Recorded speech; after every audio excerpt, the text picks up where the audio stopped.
Welcome to our first iteration of Katana versus shoe. A few weeks ago, I did a couple of tests where I cut through a shoe with a sword to demonstrate that most modern shoes are not going to help protect you from a sword. However, one interesting commenter said that the whole point of wearing shoes is actually so that the paramedics don't have to look for your toes. That actually seems to make more sense, but we'll see if a shoe can protect you from a sword. So first we're going to do a drop test and see if the shoe stops that. If it does, we can then try a thrust test. After that, we're going to do a light wrist cut and then a more dedicated cut and see how much the shoe stops. First, we'll do our drop test.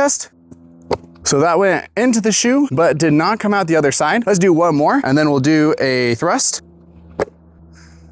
Looks like it went a little deeper, but still did not come out the other side. Let's just do a light thrust, see what we get. Well, that actually went in pretty easily. Ooh, it's in there. Make sure we go through a slightly different area. Ooh. Okay, so if you just accidentally drop a sword on you, it may offer a little bit of protection, although it seemed to go through this first layer pretty easily. It's more the rubber at the end that stopped it. Now we're gonna try a light wrist cut and just see if the shoe would protect you from a glancing blow. Whew. Well, it didn't cut all the way through, but it got most of the way through, so your foot definitely would not have a good time. Didn't come out the back end. Let's do a more dedicated cut and see how it goes. Ooh. Well, once again, a shoe would not protect you from a dedicated cut, but no, I don't even know if it really would have protected you from the drop test. The bottom of the shoe seems pretty protective, but that's not covering your foot. So I'm gonna say this is still fail for the shoe.